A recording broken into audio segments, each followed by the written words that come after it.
Assalamualaikum warahmatullahi wabarakatuh anak-anak. Di sini Bu akan mengajar kalian IPAS kelas 5-6 dengan judul Indonesiaku Kaya Raya. Dengan pertanyaan esensial, apa fungsi peta? Bagaimana letak kondisi geografis wilayah Indonesia? Apa saja pengaruh letak geografis Indonesia terhadap kehidupan sosial masyarakat? Mengapa Indonesia disebut negara kepulauan? Mengapa Indonesia disebut negara maritim dan agraris? Yuk kita simak penjelasan berikut ini. Nah, anak-anak, pernahkah kalian melihat peta? Umumnya, peta digunakan untuk menggambarkan kondisi geografis suatu wilayah pada bidang datar dengan skala tertentu. Melalui peta, kita bisa melihat bentuk wilayah daerah tempat tinggal, pulau di mana kalian berada, bentuk negara Indonesia, hingga tempat-tempat lain di muka bumi ini. Banyak informasi yang kalian dapat melalui sebuah peta. Yuk kita pelajari bersama informasi apa sajakah itu? Kosakata baru, geografis. Geografis bersangkut paut dengan geografi, yaitu ilmu yang mempelajari tentang permukaan bumi, iklim, penduduk, flora dan fauna, serta hasil yang diperoleh oleh bumi. Nah, anak-anak perhatikan gambar peta berikut ini. Judul peta. Dalam setiap peta perlu ada judul untuk menginformasikan jenis peta. Yang kedua, arah mata angin merupakan sebagai alat bantu untuk menentukan arah mata angin dalam peta. Skala merupakan perbandingan ukuran besaran gambar dengan keadaan yang sebenarnya.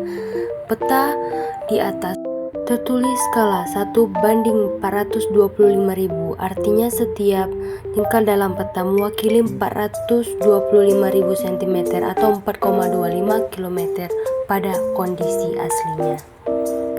Kemudian adalah simbol tanda pada peta untuk mewakili kondisi sesungguhnya. Contoh simbol gunung, sungai, kota, provinsi, kabupaten, dan sebagainya. Legenda menjelaskan keterangan simbol pada suatu peta atau bisa juga pada gambar lainnya.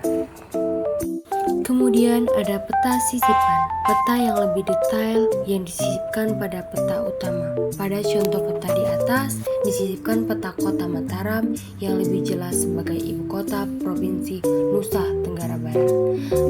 Tata warna, penjelasan simbol warna sebagai penggambaran keadaan tempat di sebuah peta, seperti warna biru untuk menggambarkan wilayah perairan, hijau untuk dataran rendah, dan kuning sampai coklat untuk dataran tinggi. Berdasarkan peta di atas yang telah dibaca, bisa kita dapatkan informasi mengenai Provinsi NTB, yaitu merupakan wilayah kepulauan. Sebelah utara berbatasan dengan Laut Flores, sebelah selatan berbatasan dengan Samudra Hindia, sebelah barat dibatasi dengan Selat Lombok, sebelah timur dibatasi dengan Selat Sapi. Terdapat wilayah daratan tinggi dan daratan rendah, memiliki beberapa gunung berapi seperti Gunung Tambora dan sebagainya. Letak geografis adalah letak suatu daerah dilihat dari kenyataannya di bumi atau posisi daerah itu pada bola bumi dibandingkan dengan posisi daerah lain. Letak geografis ditentukan pula oleh segi astronomis, geologi. Nah, Indonesia negara maritim. Negara maritim adalah negara yang sebagai wilayahnya berupa perairan atau memiliki kawasan yang luas. Ciri-ciri negara maritim yaitu: yang pertama, memiliki wilayah laut, memanfaatkan laut untuk kesejahteraan rakyat, memiliki transportasi laut, memiliki perdagangan laut, memiliki armada militer laut untuk menjaga kedaulatan laut di wilayahnya. Laut Indonesia yang luas memiliki banyak sekali manfaat. Salah satunya yaitu sumber ikan dan makanan laut lainnya, tempat wisata laut atau wisata bahari, energi alternatif seperti pembangkit listrik tenaga angin, penghubung antar pulau, sumber daya lepas pantai sebagai minyak bumi dan gas bumi, sumber garam, sumber ilmu dan penelitian di bidang kelautan. Apa sih manfaat dan potensi yang dimiliki oleh negara agraris? Sebagai negara agraris, Indonesia memiliki wilayah daratan yang sangat luas, sehingga penduduk dapat mengolah tanah untuk dimanfaatkan menjadi lahan pertanian dan lahan perkebunan.